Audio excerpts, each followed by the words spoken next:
We are back with another episode of Dynasty Decisions, number 118, where we break down your dynasty trades, your dynasty questions, rebuilding, contending, what situation am I in? That is what we do over here on this channel. We do have a number 7 teams of Mother Flocker variety to break down today. Flockfantasy.com, promo code FSE is how you can get first priority to these episodes. We have, I think, about 4, 5, 6 Mother Flockers left in the queue after this video, and then about, 15, 20 Flocker teams left in this video. So if you submitted kind of late May, early June for Flockers, and then kind of middle of June for Mother Flockers, again, if you're free submissions, it's going to probably take us a long time to get to those, most likely. But yeah, this is where we break down on this channel. So you guys know the drill. We're not going to waste any time. Let's hit the intro.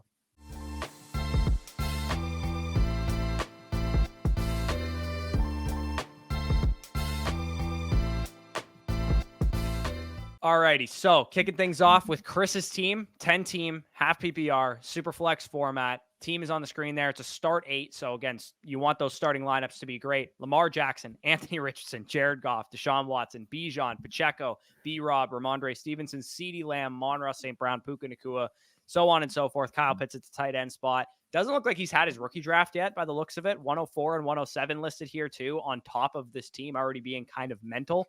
He said, I'd like to compete and try and win this year. I hope so. Your team is probably the best in your league, and I don't even think it's particularly close. Yeah, 100%. And I'm just excited as you seeing CD on the team. Like full caps, CD. Like I knew when you looked at that roster and you saw CD Lamb in your lineup, like you're pretty damn happy. And I don't blame you, man. Like seeing CD Lamb in your lineup is a very good stretch. Not to mention, I mean, you do have Puka Nacua. I mean, like that, you're in a good spot, man, regardless. Overall, all jokes aside, I mean, Lamar, A-Rich, Bijan, Pacheco, like you went through the lineup, man, but I just had to emphasize just how stacked you are. Again, is maybe a weakness wide receiver depth. Long term, sure, but DeAndre Hopkins, Josh Palmer / Quentin Johnson, Deontay Johnson should be able to get 104 and 107 in this class. Like you can probably get Malik Neighbors and Rome Odunze with those picks. That's another really good freaking point. And I mean, on top of that, if there's one team that I would say, okay, I'm cool with taking, Brock Bowers over JJ McCarthy, it's when it's a 10-man start 8 league and you can have Brock Bowers and Kyle Pitts on this squad. So, I mean, I'm just going to say it right now. If you can get your hands on Brock Bowers plus Kyle Pitts, or, I mean, who knows? Maybe Brock Bowers goes before you pick. And like you said, you can get both Rome Odunze and Malik Neighbors. Really all depends. But Jesus Christ. Like, good luck to the rest of your league mates is all I'm going to say. Yeah, I mean, he mentions he wants to get like another stud running back to kind of make his competitive window happen. If you can, let's say Malik Neighbors, you take at 104 and Odunze's not there at 107. It's JJ McCarthy, it's Brock Bowers. And you could take 107 plus Ramondre, who just got a big new contract extension. And you could go up to a better running back using that pick combination. You could get up to Bijan Robinson. I guess you have Bijan on your team, or Jahmyr Gibbs, Breece Hall, somebody like that. By all means, go ahead and do it. You can consolidate assets with this team, especially given the format of a start 8, 10-team league. Yeah, definitely look to upgrade your running back position if you want. But honestly, I would feel very confident just going into this thing if you got Malik and Rome Odunze with those picks, just rolling with those guys. I think like Bijan, Isaiah Pacheco, Ramondre, Brian Robinson is very much fine at running back. And I guess like the doomsday scenario, again, I would be very, very hard pressed to see, Rome Odunze going above Caleb Williams hypothetically. But let's just say picks 1 to 3, 10-team start 8. They don't want to take quarterbacks and they end up going Marv, Malik Neighbors, Rome Odunze. Instead of panicking at that point, you then say, well, hey, who actually needs a quarterback? 104 Caleb Williams, hypothetically, then you would sell the pick. So again, if you're at the pick at 104, take the best remaining receiver, I would say, in your spot, knowing that it's a 10-man league, knowing that it's a start 8 league. Again, typically I wouldn't suggest focusing on the flex talent of wide receiver and running back, but knowing that quarterbacks in this format are inherently devalued, I would be completely focusing at the wide receiver position personally. Yeah, not to mention you already have 4 very solid quarterbacks, 2 really elite ones, and then 2 other depth pieces that are pretty solid there. So yeah, I mean, you'd have a lot of flexibility. If hypothetically, like you said, let's say Caleb goes 101, Marvin goes 102, and Malik goes 103, do you take Odunze at 104? Do you maybe try and trade down a little bit? Maybe you can sell off that 104 Drake May or whoever else asset to somebody that has a solidified stud wide receiver that they're looking to sell, or maybe a solidified stud running back that they're looking to sell. You could always go that avenue as well. So I don't think we need to spend too much time on this team, to be honest, because Chris, you're in a really good spot, and I want to spend more time in this video on people who are not in a very good spot. So whatever you do in the rookie draft, I'm sure is going to be good. But again, Neighbors at 104 would be the ideal nutted scenario. 107, probably one of Odunze or Bowers would be the nutted scenario. But that 107 pick, if Odunze is gone specifically, I would be looking to sell that for a veteran wide receiver, for a veteran running back, because I think you can absolutely compete with this team. So AJ, classic DD submitter. This is a league that both of us are in. It's a tone setters league. Defending champ. 12 team. Yes, Danny won the championship this past year. 12-team PPR, 6-point per passing touchdown, half tight end premium, super flex league. Anthony Richardson, Kirk Cousins, Bo Nix, Will Levis. Very solid quarterback core there. Bijan and Brees. I mean, you can't really beat those duo of running backs, plus some depth there. T. Higgins, Odunze, Xavier Worthy, George Pickens, Jerry Jeudy, and others. And then Kyle Pitts, Trey McBride at tight end. And classic AJ fashion, he has a lot of tight ends on his team. He had more. Doesn't list 2025 picks. Actually, no, I'm thinking of the no flocking league that he has a lot of picks in. So it doesn't look like he has his 2025 picks. And then he doesn't have his 2 and his 3 in 2026 as well. I know for a fact, because I'm obviously in this league, that Danny's team on our Flock My Teams feature is the most valuable. I believe AJ's is the second most valuable. And then I think there's like a flat tier of like me and Fled and somebody else that are like 3 through 5 that are like right behind you guys. So, I mean, I know for a fact that you're a top team in the league. You were obviously very competitive last year. You have, I would say, an even better situation this year because a lot of your guys were hurt last year. So, he basically says he made some heaters during the draft, some trades, and he basically also decides to tell us that the Falcons offense is a lock for top 5. I mean, you got to go through the champs to get there. It's going to be a fun division this year, I think. But yeah, looking at the team, what are your thoughts?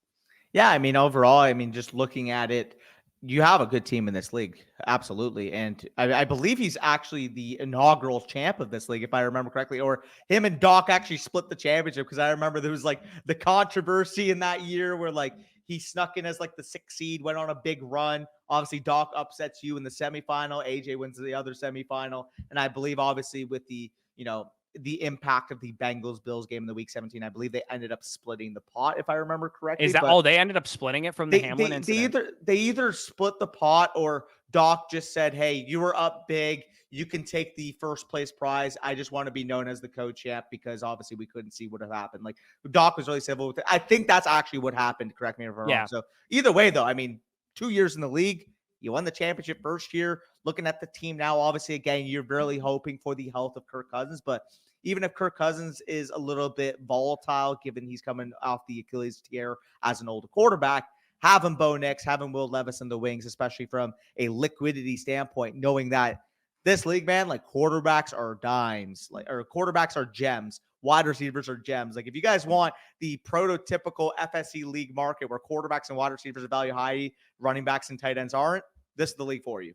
Every contending team in this league has 4 elite running backs on it because nobody else has any running backs on their roster. Like I have Jonathan Taylor, Saquon Barkley, Travis Etienne, and Ramondre Stevenson on my team. Same thing with me. I have McCaffrey, Kyron Williams, Rashad White, Zach Moss, Brian Robinson, Gus Edwards. Again, like the main ones, of course, at the top being the needle movers, but even like 7 deep of like startable guys too. Yeah. The wide receiver position. I mean, obviously, AJ, your team is in a position where you need those young receivers to show up big because if they don't, if Odunze and Worthy are kind of like, not that productive this year, you're going to be kind of down bad at wide receiver with just Higgins, Pickens, and Sutton and guys that are productive for you this year. So again, looking at your team, let's talk about some of the trades that he made here on April 29th. During the rookie draft, by the looks of it, he traded away Christian Watson, Desmond Ridder, and a mid to late second in exchange for Kirk Cousins and Aaron Jones. So I guess this was in reaction to the fact that AJ couldn't sell me Kenny Pickett anymore because he was no longer a starting quarterback for the Pittsburgh Steelers, and he wanted some quarterback production. I know you're a Falcons fan, but I don't know if I would have done this. I don't think you needed to. I think between Bo Nix and Will Levis, like you probably could have gotten by at quarterback too. Yeah, no, I would agree. I mean, I guess maybe he's thinking I don't believe in Ritter at all, obviously, because I mean the guy sucks, quite frankly. And then I mean, like valuation wise, Jones versus the second, Cousins versus Watson. That's fair. Maybe he's just like, I don't believe in Watson at all. Get him off my team. Though I would have just held on to Watson. Like honestly, I think that I would probably would have just held pat where you are, but I don't think it's a terrible move. I think you got the more proven assets in the deal, but they're also old and could be useless a year from now. Yeah, like maybe he's thinking, I don't believe in Watson at all, and I want to get out before I think Kirk Cousins eventually has a bounce back. That's the only way I can pretty much sum it up. Or maybe he's just like, I have Bo Nix, I have Will Levis, but what's the point equity of those guys here this Yeah. year when I'm trying to compete? Like those are like the context, but I agree with you personally. Like I would rather just take the chance on the Watson upside, knowing that you need a little bit more to break right at wide receiver than you need other positions on this team.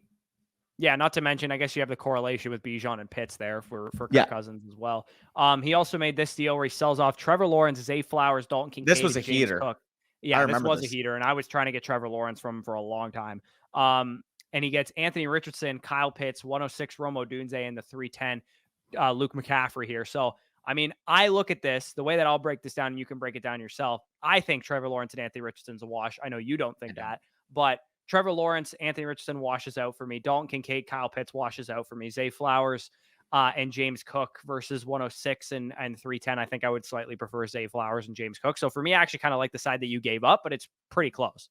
The way I would view this, again, I still would prefer Anthony Richardson to Trevor Lawrence. Again, I like Trevor Lawrence a lot. We talked about it even on the live stream yesterday, but at the same time, I view Anthony Richardson as more of a late one and Trevor Lawrence for me more of a mid-second. So for me, the difference there would be, again, I would prefer Roma Dunze straight up much more over Zay Flowers. If you told me it was Anthony Richardson plus Roma Dunze for Trevor Lawrence, Zay Flowers, and James Cook, that would be about the valuation for me. And then at that point, like we said, Kyle Pitts, Dalton Kincaid kind of wash. So I actually do like your side in this deal. And ultimately, if we're disagreeing on which side we like, it's probably a damn fair deal overall.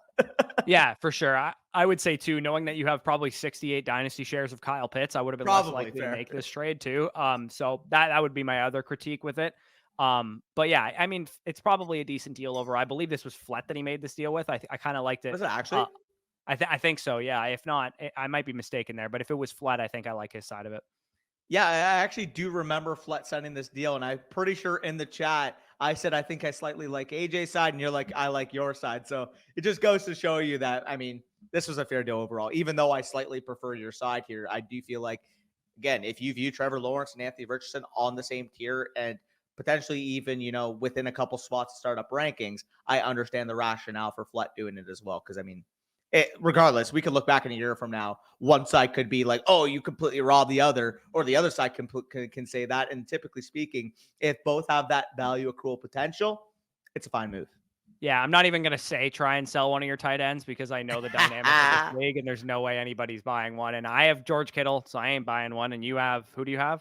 I have Ferguson and Goddard, I believe. So I mean, like technically speaking, you could say I'm a little bit weaker at tight end, but I'll tell you straight up, AJ, if you try to come in and get a very valuable wide receiver, or get a very valuable running back, or anywhere else for it, I just would want to stand back at Jake Ferguson and Dallas Goddard. And I mean, that shows you just how the tight end dynamic is in this league. I have Jake Ferguson and Dallas Goddard, and I'm not interested in trading up for I a wouldn't be tight end. worried at all with those guys. Like Yeah. that's just how the Sleeping dynamic like of the a tight baby. end position is. Maybe midway through this season, we're gonna be like, oh God, we really should have been all in on these elite tight ends because nobody else is good. But for now, I actually feel pretty comfortable with guys like, how many tight end cores around dynasty leagues I have where I have Dallas Goddard, Dalton Schultz, or Pat Freiermuth and Cole Kmet. Like, I don't really care, to be honest. I think those guys are fine. So pivoting into the next team here, we got Cody, 10 team, half PPR, 6 point per passing touchdown, single quarterback, full points to tight end, start 8. So again, we want these starting lineups to be great. Watson, Daniel Jones, Russell Wilson, not off to a great start. Devon Achane, Derrick Henry, Jalen Warren, again, probably want to be better at that position in a start 8-10 teamer.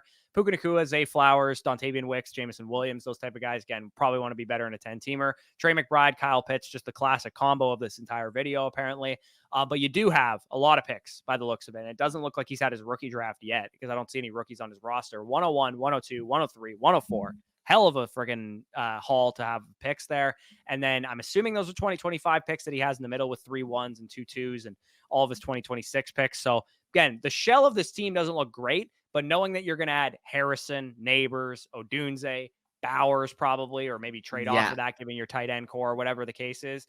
Yeah, this is gonna be a fun rebuild. My first inkling here is I'm probably looking to acquire a stud quarterback in some form or fashion, and also I'm looking to move off of Derrick Henry given his age. Yeah, let's talk about Derrick Henry right now. Why did you make this move? I have to address this. 207 plus a 25 first for Henry and the 308. I even in a one quarterback league, man, like there's just no need to do that because Why? Yeah, it's just a nonsensical trade. Like you're not ready to compete. Even once you spend these picks, like maybe if things break right for you, your rookies absolutely are horses and all that stuff. Like, yeah, you could maybe compete this year. And I don't think it's outrageous to say that one more running back and you could have competed, but it's just why buy Henry? Like get a guy, if you're gonna buy a running back, at least buy somebody like ETN who has like a 2 to 3 year shelf life. I didn't even think you really needed a running back because, to be honest, Devon Achane, Hero RB, Jalen Warren, you end up like I don't hate the move for Connor. Yeah, I like the move of selling off Rashee Rice for a first. I think that was a good move because I'm a little bit on knucklehead watch with Rashee Rice, but to me, I think you forced you saw your team, you saw like, oh man, once I add these wide receivers, my team's gonna be ready to compete. I need running backs now. Like I gotta go get them, and it's like, yeah, you could have maybe acquired running backs, but I would have much preferred you to just take 2 1s in 2025 and go get Bijan than I would have preferred you sending off some of these other assets for Derrick Henry types and James Conner types. And the other thing too, again, you that's 100% what happened. You saw your team, you're like, ooh, I just need running backs, and then I can potentially compete. And you wanted to get ahead of that. I guess that's probably how I'd outline it. But tell me right now that 207 plus a 2025 first, not for Derrick Henry specifically, but for an actual like running back you'd want to buy for that, wouldn't be available when the season started. Like, again, there's 2 things I have a problem with the Derrick Henry trade, both the trade value in principle and the timing of it. Why are you buying a 29-year-old 2,500 touch running back in April? There's no need. Yeah, no, he's not going to change in price at all. And again, if you were to buy a running back, I would want one that has multiple years of shelf life. And unfortunately, both of the running backs that you bought are probably 1-year rentals, which doesn't make a whole lot of sense there. And it's not like you got them for like dirt cheap. Because like if you and I in the leagues that we're in buy Derrick Henry, we're not paying a 2025 first in the 207 for him. You're like paying the 210 we'd probably get him for the 207 straight. That's what I'm saying. You're probably getting them for the 210, which is what Connor went for. Like which is again, that's the dynamic of our league. Maybe this league is not that dynamic, but that's why you don't buy Derrick Henry in leagues like this. Yeah, plain and simple. I mean, cool. You have to pay 207 in the 2025 first for Derrick Henry in your league market. You're just not going to own Derrick Henry in that league. That's how I view it. Yeah, like I would get Jonathan Taylor for that price tag. In our league absolutely. Market. 25 first, you got it for cheaper. We would have get Jonathan Taylor in that league market. Dude, you literally got Jonathan Taylor for cheaper in a league. You got him for Marvin Mims in a first. No, I got him for 110, 210 in Marvin Mims, but I also got Baker Mayfield in that league, so that also kind of doesn't really add up. But anyways, I mean, he says top 4 picks are easy, so it looks like he's assuming he's going to take Harrison, Neighbors, Odunze, and Brock Bowers. Again, at 104, I would be looking to move off of Brock Bowers if I were you, given the rest of your tight end core, or if you can't move off of Brock Bowers, move off of McBride or Pitts. And then also too, he says Caleb would be nice, but I can't take him 104. Again, at 205, 206, it's possible that Drake May or Jaden Daniels starts to slide a little bit and you could maybe move up for one of those guys. Or hell, Drake May falls a lot in Superflex. Maybe he's just there at 205. That wouldn't shock me totally as well. He would definitely be the type of quarterback I'd want to add to give this team some upside. But I also wouldn't be opposed to, say, trading Deshaun Watson plus the 205 and trying to take a swing on like Trevor Lawrence or Kyler Murray or somebody like that, knowing you're going to have Harrison. Like Kyler would stand out as a good buy for this team. Yeah, no, I think that's pretty solid. I mean, overall, you rushed the deals. I'll be completely honest. I will say I don't disagree with your assessment of your team, though. Like I think that you absolutely were probably a one running back ish type of situation away from being a competitive team. I just don't agree with the timing of the running backs that you got and also the types of running backs you bought too. Like, again, if this said Jonathan Taylor for the 207 and the 2025 first, again, maybe you're probably listening to this knowing your league market and laughing. Like that'd probably be, 3 firsts on my league market. Like, okay, well then that's why you don't try and push the chips in the middle this year and then you draft your running backs in 2025. So again, regardless of how your market behaves, if this is what Derrick Henry goes for, then you don't buy a running back this year. You see if you can get by with Achane, Warren, Connor, and those, or not, I guess Connor you wouldn't have, but Achane, Warren, Chase Brown, and I mean, you have 205, 206, 209 too. You can add Blake Corum types and guys in the draft too. The thing is, like, I get it. It's a 10-man start 8, but like, we're acting like the rest of the running backs in this core, even Sans, Henry, and Connor, are all that bad. Like, yeah, sure, you probably need a lot to break right, but Devon Achane, I have as a top 10 ranked running back this year. Jalen Warren, I mean, we saw last year be one of the most efficient running backs in the league, had over 60 receptions. Who knows? Maybe he takes a step up and he usurps Najee Harris in usage. Same thing with a guy like Chase Brown. Joe Mixon leaves. him and Zach Moss is probably going to be a 1A, 1B. But what Chase Brown's getting the receiving work and getting the majority of the rushing work. Like, there's a lot still that I can paint a picture for this running back room breaking, right? Which is why making the move in April and not even giving your team the chance to mature like that is just too rushed. Yeah, not to mention the 205 in a 10-man league. You might get Trey Benson with that pick, like legitimately. Yeah. Like that's a 203 in a 12-man league. I got Trey Benson after the 203 in multiple leagues this year. So it's possible. Again, league markets are different. Again, we 100%. Won't harp on it too much, but again, I like where your team is at. I just think you've made a couple moves that I don't 100%. Totally agree with. So again, stay the course, be patient. If Derrick Henry can fetch you what you paid for him, I would not even risk it. Like sell him now and just wipe your hands clean, get him off your team, and be ready to transition this thing into, this year you could still compete, but in 2025, once you add some class running backs from that class, you're going to be a monster. Yeah, and like, again, that's another caveat. Who knows? Maybe you know your league mates. Maybe you went to college with these guys. You've been drinking with them for the last 5 years, so you know exactly what their secrets are for playing fantasy football. Like, who knows? If you can get that type of value back, sure. But like right now, you're at quite a loss of value, in my opinion. So like, you fix that up.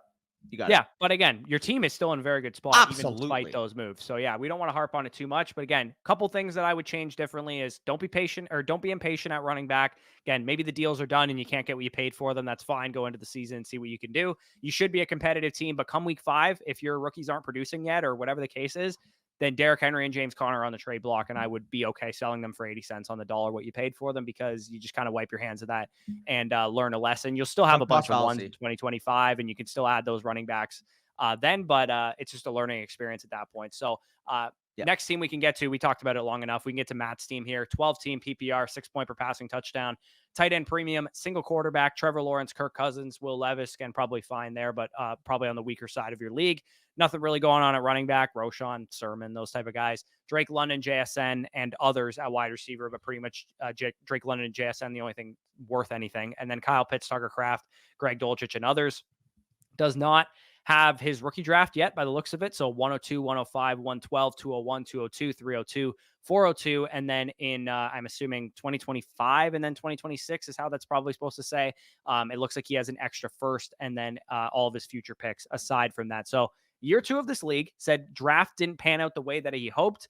Rookie draft in July, he said 95% chance that the 101 is Caleb Williams. So it looks like he will be looking at Marvin Harrison Jr., which is wild considering this is it's a 2 quarterback league. Okay. I missed that part. So it is a 2 quarterback league. Marvin Harrison still 102. That's going to be very fine with you. At 105, knowing that's a 2 quarterback league, I'm probably earmarking Drake May or Jaden Daniels for that pick. Although Malik Neighbors would be just as fine falling to you as well, because you need wide receivers too. And then 112, 112, 201, Bo Nix and Michael Penix come into play at those picks if you don't get a quarterback earlier on in the draft. But best player available is the approach here, because this team is a shell of what could be a solid team once you add some players. And then in 2025, you're going to be adding running backs to this team.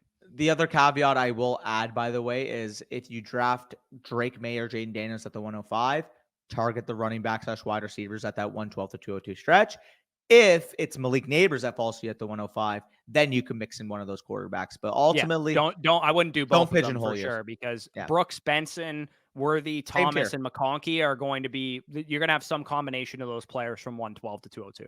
Absolutely. It's same tier. Not to mention, again, you have a solid quarterback core, especially if you were to add a Drake May / Jaden Daniels to the core, versus, again, I like some of the names in your running back / wide receiver room, but you definitely need to add a ton to that position. And to be honest, like, knowing the status of your running back room, like, again, like if Lab McConkey or, Xavier Worthy or Brian Thomas Jr. are able to fall to that spot, you absolutely take them. But if you're looking at, Leggett, Pearsall, Penix, like those are the best players on the board, I don't even mind just adding Benson and Brooks.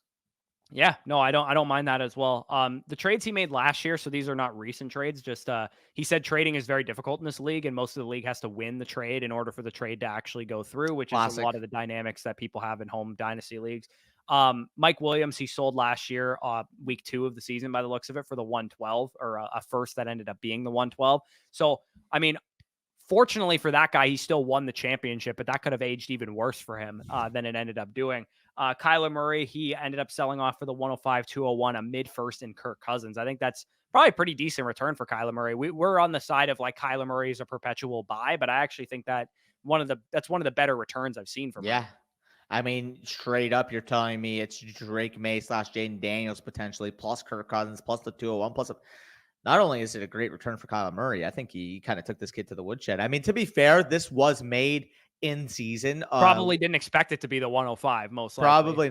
Probably not. So, I mean, let's just say hypothetically that is the 111. If that was 111, 201, mid first Kirk Cousins again, I think that's a fairer value deal. You just kind of got lucky that ended up being 105. Yeah, for sure. And then he also says he's trying to unload Quentin Johnston, but feel like what he would be getting back is fairly low, a mid third. I mean, if you're going to get a mid third back for him, just hold him. Yeah. And if he spikes during the season, maybe you can cash out for a 2 at that Second. point. And he also says he feels like he's getting closer to acquire the 107, but probably have to overpay. I mean, like, why you'd be acquiring the 107, I'm assuming, is for like Odunze, so you get another shot at the wide receiver position. Maybe you want McCarthy or something like that, or you think May will be there. I don't know. But regardless, I'm not probably looking to overpay. Like you said, the trade dynamic in this league is that people want to fleece, so I probably wouldn't entertain fleece type of offers. Like they'll probably want the 112 and the 201, and just in your spot, knowing it's a start 11, knowing that bullets again. What's up? You want bullets in your spot? Yeah, you're at right now. I thought you said it's no, yeah, you absolutely want bullets, especially knowing that the complexion of your running back and receiver room, you straight up, you need more bodies in that room because, quite frankly, that depth in the start 11 is not going to cut it. Yeah, and you have nothing at running back. I mean, your tight end core is fine. Quarterback core, once you add a rookie, is going to be fine too. So quarterback and tight end, you can kind of close the book. Those positions are good. Wide receiver, you're going to add some bodies too. But yeah, like if you go into the season with like maybe one of these rookie running backs and a solid wide receiver core, I would call that a win because in 2025, you got an extra one banked up. You're going to be able to add more running backs in that class. And then come 2025, you should be competitive. And also, he says he has a proposed deal of Kirk Cousins he would send for the 207 in the second. I'm getting Kirk Cousins the hell off my team. Yeah, he doesn't fit your build, first of all. Yeah. And also, I mean, you offload a 35-year-old with an Achilles tear for the 207, which is probably what he's worth because you're going to get, I don't know, Jalen Polk or Ricky Pearsall, Xavier Legette, Adonai Mitchell, somebody like that. Hell, maybe you even get Michael Penix to fall to you, his teammate. And then the mid-second, again, you need bullets. It's a start 11 league. You get more bullets next year to add running backs. That's great. Yeah, anytime you can move non-needle moving assets for more quantity of non-needle moving assets, you're going to do it every single time. Again, it's only a problem when people are using quantity over quality when it's a legit, franchise asset on your team. Like if somebody's like, yeah, I'll give you a bunch of names for Drake London, that's different versus Kirk Cousins, like you said, older quarterback, new team, coming off the Achilles. They literally drafted a quarterback at 8th overall. Also never going up in value anyway. Like if Kirk Cousins has a top 8 is he ever worth 2 twos again this year, he's still going to be worth a mid-second next year. Is he ever worth 2 twos again? Like, no, probably not. He's too old. That's just how it works. You're only buying him for production purposes. Yeah, absolutely. So overall, again, you're in you need work to be done. I was going to say you're in a solid spot, but that'd be lying to your face because you do have to add running backs and wide receivers pretty desperately on this team, but you do have the draft liquidity to be able to make it done. You do have all of your picks, it looks like, in 2025. There's going to be a slow burn process. Again, like you said, the draft didn't work out for you in the startup like you wanted, but you do have the makings to be able to turn this thing around. Yeah, and if you're on the board at 202 and Keon Coleman's the best available player and somebody will give you a 2025 1 and a 26-2 for that pick or whatever, like absolutely. That might be ambitious, but like even if it's just, hey, Keon Coleman plus the 211 and that gets you straight up a mid-projected 2025 1 or something like that. Yeah, absolutely. Okay, so let's move over to Daniel Kraus, and he literally writes here a classic Dynasty Decisions submitter because he knew who we were already going to say it. I think Daniel probably has the record for Dynasty Decisions submissions. AJ, because our queue is pretty full, if you are a classic Dynasty Decisions submitter, just maybe give it a bit. Let some people who haven't had their submissions in. So I'm talking to you, Daniel, Chan Hughes, Brian Harris, AJ. You guys that submit all the time, maybe give some other people a chance for a little bit, but we'll cover your team regardless. Of course, absolutely. 12 team, half PPR, 4-point per passing touchdown, half tight end premium, super flex league.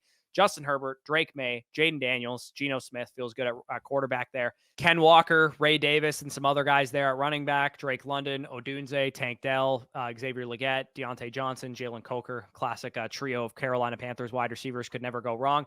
And then Jatavian Sanders. Geez, you have the whole Panthers offense here. And then at tight end, just some other guys there, Stover, Kate Otten, and others. says all of his rookie picks, says where he always spent them and stuff. And then also he has an extra 1 and an extra 2 in 2025. So he said, appreciate our hard work. Of course, we appreciate that. He said, right out of a startup. So this is a team he drafted straight out of the startup, drafted the kickers as picks for 2024, and then he spent them all now. He's thinking productive struggle year based on the team that he has here. He said he can't seem to get the value out of Ken Walker because people don't. He probably went really low in the startup, as he often does, and you're trying to trade him and you can't. He also mentions Deontay Johnson and, Tank Dell, guys that he might want to trade off of his team, but he can't really do it right now. And he actually said he met everybody on our Discord. So market kind of reflects that. And he said, no apparent idiots. So it looks like everybody kind of knows what they're doing. And then he first round picks probably go for about 110% on the dollar because they're all people in our audience. And he said, the main concern is what to do with a room full of sharps. Any other apparent moves, take on trades. So I want to address the first part of the question first, because one thing I've noticed that is quite effective in rooms full of sharps is actually playing running backs through your flex sometimes, but you're obviously not in a position to do that yet. Yeah. But once you're in a competitive room, in our Tone Setters League where I have like ETN and Jonathan Taylor and Ramondre Stevenson and Saquon Barkley, it actually makes sense to play running backs through your flex when running back production, 15 points per game out of a running back versus 15 points per game out of a wide receiver, is costing you like 50% less than it would in a normal league. So that would be one tip I would have for anybody that's in a sharper league where running backs are devalued, is that it kind of actually makes sense to lean into it where you're getting needle moving running back production on the cheap as a result. Yeah, the prime example too, even in our Tone Setters League, I was able to trade for guys like, Rashad White in season. I was able to trade for, Kyron at the beginning of the season on the low. Like, typically speaking, trying to trade for wide receiver production, especially if it's from a younger player. Again, your DeAndre Hopkins, your older, wide receiver 2-3 types, they're probably going to be available in this league. But specifically, if I look a little bit further down, what did you have Calvin to pay Ridley for Chase from me? That's a perfect example of it. Straight up, wide receiver market for Chase, I had to give you DJ Moore, Garrett Wilson, and a second-round pick, which I think was Keon Coleman, I believe. It was, yeah. You gave me Keon Coleman, Garrett Wilson, and DJ Moore, and that would never fly in most leagues. But that's the nature of our league in terms of you want a stud receiver like Chase, you have to pay for it. Like, you could make the argument right now that Garrett Wilson outscores Chase. Yeah, absolutely you can. Especially with Aaron Rodgers there. Even if he doesn't outscore Chase this year, if he has a wide receiver 6, wide receiver 7 overall year, you can make the case that maybe not in the tier quite with Chase, but he's absolutely with Amon or St. Brown. He's absolutely a 1-2 turn pick. And then at that point, it's like, dude, DJ Moore was a top 10 wide receiver in fantasy last year. It's not like he's just a throw in on this deal. Like, he was a big needle moving part for why you even made the deal. Yeah. And not to mention also, like, Keon Coleman's got a lot of high upside. He's on the Buffalo Bills. Like, he could be the number 1 receiver there. Yeah, no, absolutely. So that just kind of goes to show you that if you guys are unfamiliar with how the FSC league market goes, that's why you see when we do these mock drafts on live streams, it's just straight quarterbacks and wide receivers until the 208. Yeah, no, we're absolute piss boys for the most part. Has a number of trades on the docket here. In March, he traded away James Cook and QJ. He ended up receiving a late first, an early second, and a late second. That's a pretty good return, I would say, especially in the league market that you described. He also mentions during the startup, a lot of the trades that happen. I don't really want to go through startup trades because they get super confusing. Yeah. But he also has a trade on the table, which is Tank Dell and a late second in 2025. And he would receive Xavier Worthy in a mid third. I love Xavier Worthy, dude, but I don't think I'm paying Worthy plus for Tank Dell. Like, I think it's a wash. Like, the way you look at those two players is like, if you prefer Worthy, take Worthy. If you prefer Dell, take Dell. But I'm not paying a plus on top of Worthy. If it was like, oh, cool, like I'm trading Tank Dell plus an early to mid projected second for Xavier Worthy plus a mid to late projected second, and you prefer Worthy, like, that's about where I'm going. But just dropping the full round potentially is just unsustainable for me because, again, there is a big difference between the 208, 209 in a rookie draft versus the 308, 309 straight up. Yeah, and I actually do have Worthy ranked straight up over Dell, and not everybody does. So it's I actually do prefer Worthy, but I would only be willing to do like you said, Tank Dell and a mid projected 2 versus Dell Worthy and a 3 and a late projected 2. Yeah, Dell for Worthy, or sorry, yeah, Dell on a 3 for Worthy. Like that Yeah, would be that's like about the it. most I'd be willing to pay Yeah. myself. So I personally would probably reject that. Again, you can maybe counter with that if you want to, if you do really want Worthy, and I get why. Like I like Worthy a lot too, and I think he has a chance to really accumulate some value, especially given that Dell is stuck behind Diggs and Nico Collins at least for this year. Next year, I could see Dell being a top 15 dynasty receiver though if Diggs signs elsewhere. Yeah, absolutely. Like for reference, again, my current rankings, I have Worthy as my wide receiver 21 in Dynasty, and Dell as my wide receiver 25. So it's not like you're completely moving up a tier. You're moving within a tier here. Yeah, absolutely. So, yeah, I mean, I look at this team, man, and I think you have a lot of work to do in terms of like, selling off guys like Ken Walker who don't really fit your build, but you are going to have to wait for Walker to be producing to do that, given the nature of the league market you described and the fact that people in our league, like I got Ken Walker like super late in our Devi startup. I remember because of Kenneth Walker, I got him like the 8th round or something like that. Yeah, no, 100%. I mean, overall, good spot. You know what you're doing. I mean, like you kind of alluded to when you submitted, you are a classic Dynasty Decision submitter. So we know there's a brain upstairs there. Yep, for sure. Let's move on to the next team here, which is from Zach M. Looking for some feedback on where to go next with this team. He says 12 team PPR, 6 point per passing touchdown, single quarterback, start 8. So again, want that starting lineup to be good. Rodgers, Young, and May got some upside, but not great so far. Javonte Williams, J.K. Dobbins, Zach Charbonnet, A.J. Dillon, Chase Brown, Audric Estime. Again, upside, but nothing really proven. Jefferson, Waddle, Nakua, DJ Moore, Romo Dunze, Lad McConkey. Now we're talking. Obviously, your wide receiver core is your strength. Jake Ferguson, Fryermuth, Fant, Kraft. I feel pretty comfortable with those guys myself, but again, not probably the best in your league for a start 8. And then in 2025, you do have 3 ones banked up, and then all of your future picks aside from that. So again, he said he's looking for feedback. He's reached out to acquire some running back talent like Jonathan Taylor, Isaiah Pacheco, Ramondre Stevenson. Hasn't closed anything yet. He ended up drafting Romo Dunze 103, Lad McConkey 108, and Drake May 204. Again, as a 1 quarterback league, so you got a discount on May there.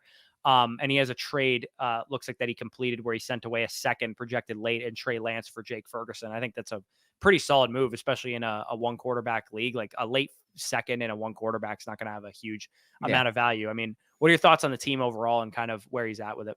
Yeah, I mean, overall, looking at it, you need some to break right at quarterback in year 1 specifically. Again, I believe in Drake May long term, but specifically from a point equity standpoint, like you're going to need Aaron Rodgers most likely to take the mantle at least early portion of the year. And again, it really depends on his recovery. Obviously, he's been, doing his thing in the offseason, going on retreats, going on, soul seeking type of missions.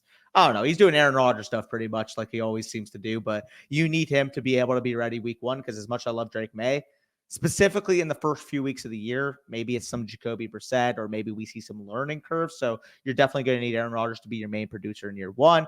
Running backs, again, it's just the injury bros, it feels like here. Like you're kind of this saying. is a me running back core if I've ever seen it. But I mean, like there's a very real possibility you don't have any RB2 producers this year. If none of these guys work out, like this is a prototypical wait and see team. Like, because things could break right for you here. I really like the upside of some of these running backs, but Same. there's also a very good chance that you don't have really a stable, even 13 point per game producer, let alone like 15, 20 point per game producers. And I will say he's got a lot of upside at tight end overall. Yeah, you don't have one clear stud. The best is Jake Ferguson, which you do end up making the deal for here. But I mean, like even, you like Pat Freiermuth, what if he has a bounce back year? Noah Fant now, obviously, with the cleared up Seattle tight end room, maybe he's able to break back out. Colby Parkinson signs a big deal this offseason with the Rams. Maybe he breaks out. And if you guys listen to the Must Draft Sleepers video, you'll know our love for Tucker Kraft. So there's like a bunch of guys here that I feel like can accrue some value. And because you have all these guys, you can potentially even sell them off in season once they do accrue value. Like Tucker Kraft is a starting tight end for the Green Bay Packers. He goes from in a 1 quarterback league, a 3rd round valuation to possibly getting you close to early to mid 2nd valuation. Yeah. I mean, your wide receiver core is the area that I would maybe, if you wanted to use DJ Moore specifically because you have Odunze already and because your receiver core is the strength of your team, you could potentially transition off of Moore. He's also the oldest receiver you have too. Construct your team in a way that you're kind of in a 1-year punt, move DJ Moore into more capital in 2025, or maybe even to a young running back or a young quarterback or whatever the case is. I would be okay doing something like that, because this team, if things break right, could be really good this year, but it's more likely a 2025 is the first winning window that you have, because once you spend those 2025 picks and hopefully Drake May or Bryce Young, one of those guys becomes a solidified quarterback for you, you're going to be ready to rock and roll come 2025. Yeah, no, absolutely. But overall, not much else to really add here. You do have those picks to insulate you. Again, perfect house money type of situation. You need something to break right. But I mean, that's the definition of house money. If you break right, you can potentially compete. If it doesn't break right, you have the picks to be able to insulate yourself to that regard. Again, you have it listed as a mid first, but who knows what that might end up being late. That might end up being early, depending on what happens this year. Yep. So let's get to the final team of the video, which is from Nick P here, 12-team PPR, 6-point per passing touchdown, half tight end premium, super flex league. Cousins, Stafford, Young, Brissett, pretty weak at quarterback there in a 12-team start 11 super flex. Brian Robinson, Tony Pollard, Zeke Elliott, Zach Charbonnet, just like a 0 RB bonanza of dudes here in terms of guys that maybe have some value, but probably none that are going to be superstar producers. Jefferson, Nakua, AJ Brown, Devontae Adams, Rashee Rice, DJ Moore, very strong at wide receiver there. Mark Andrews as the main tight end. Does look like in 2024, it looks like he has the 108 because I don't see any rookies on his roster. So it doesn't look like he's had his rookie draft yet. And the 408. And then in 25, I think that's supposed to be first, second, and then third is missing in 25. And then in 26, 27, looks like he has probably all of his picks. So, I mean, I look at this team. I think quarterback is the clear area where like you are going to be behind the 8 ball in terms of where your league mates are at. I will say he does have Marshawn Lloyd listed here. So maybe it's just an input mistake because he does have a couple of the rookies listed on his roster. Okay, it's possible. Yeah, he does maybe have the rookies listed, like you said. I'm not exactly sure what the situation is here on the team. Do you see anybody that he would have taken at 108, or did he sell 108 for somebody? Like maybe he took Keon Coleman and sold him in the DJ Moore deal. That's the only thing I could really like. That might be the case. He might have taken Coleman that high, in which case I think you probably overspent on Coleman. But absolutely. He mentions that he had the startup kind of recently, and he kind of talks through some of the moves that he ended up making and that kind of thing. He said he's wondering if he should move one of his wide receivers for either a tier down and pick up more depth, or maybe trade them for a running back, or package picks / one of his quarterbacks and a wide receiver for a stud quarterback. Again, he says he's a little bit leery of trading for running backs this time of year. So again, good principle definitely to keep in mind. But at the same time, he kind of wants to go in this year and win it. Again, I think you could potentially win this year. Don't get me wrong, but I also think the attitude of I want to go in and win this year is going to get you in trouble, because again, you could win if things break right for you, but I don't think it's absolutely a lock that you're going to be a top 5 team in this league or top 3 team in this league. Again, you have a lot of upside. You have a chance to win. What I would potentially do is just kind of feel things out early on in the season with the quarterbacks you have. Again, I would try and sell them off, Cousins and Stafford, see if you can get younger at that position. But if you're dead set on trying to compete and you can't sell those guys for the value that they can maybe acquire for you on the open market, wait and see early on in the season how Cousins and Stafford are performing for you would be my piece of advice. I'm going to keep it a buck with you. You say at the same time, I want to go in this year and win it so that my next few years are paid without sacrificing any future chances of winning. Straight up, man. Like that's sunshine and fairy tales right there. Like I wish everybody wishes that was the case, but that's not always the case. You got 2 old quarterbacks that one's coming off an Achilles tear, one's coming off of shoulder freaking injuries in the last couple of years. You need a lot to break right at running back. Like, let's park the horses a little bit and let's take it by ear. Yeah, I mean, the trades that you made, you sold a second for Tony Pollard. It looks like during the startup, which again, I don't think was terrible, but I probably wouldn't have done that. Jalen Polk, Audric Estime, and 2/3 you sold off for Matthew Stafford and Dontavian Wicks. Again, if you needed quarterback, which you obviously did in that situation, I don't think it's a terrible move. But and then Keon Coleman, Dontavian Wicks, you sold off for DJ Moore. Again, probably a fine move, but you already were so strong at wide receiver. And again, if you ended up taking Keon Coleman at 108, I definitely have an issue with that as well, because I think you could have taken JJ McCarthy or potentially moved up for a Drake May even during the rookie draft if that was how things played out for you. So again, I would caution you, some of the moves you've made so far are kind of questionable, and making a lot of questionable moves is a quick way to get your team in a position where you don't recognize it and you don't like how it looks. Yeah, so like overall, he does say, I am already in the direction of going all in this year by trading my 2nd and 3rd round picks for Pollard, Stafford, and Wicks. I straight up, man, like this is not the roster that I would assume an all-in team would look like. I'm going to keep it completely honest with you. I think maybe he's suggesting that his pick will be 108 or later is what I think when he has 108 and 408 listed there, he I said his second guess. and third are gone. Maybe it is his 25 capital that he's talking about. He's just assuming he's going to make the playoffs. Yeah, maybe that's why.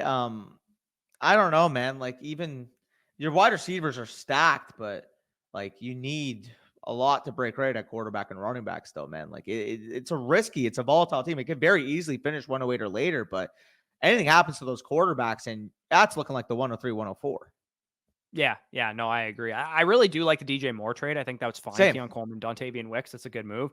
Again, the Stafford, Dontavian Wicks trade, I don't really have a problem with. The Pollard one, I'd say, is probably an ill-advised move. But again, be careful with this team. Wait and see what you got. Don't go any all-in moves or that kind of thing. Don't sell your one for anything until you know that Cousins and Stafford are performing. And even then, too, you want to see Bryce look a lot better, too, behind those guys, in addition to Cousins and Stafford performing, because you got aging quarterbacks that in 2025, you're not going to really be able to replace either, because it's not going to be a very good quarterback class. So for me, if those quarterbacks can fetch you a lot of value on the open market, I would shop them. If they can't, wait and see what happens during the season. And then if they're performing, you could probably sell them at that point in time. And I mean, you have the prototypical cash out for second round picks running back core. Like you have like 8 running backs on your team that if things broke right for them during the season, you're getting at least second round capital for them. Ty Chandler, Charbonnet, Zeke, Pollard, Brian Robinson, Tank Bigsby, Kendre Miller, like Lloyd, all of these guys have a chance to really cash you into some value if you wanted to parlay that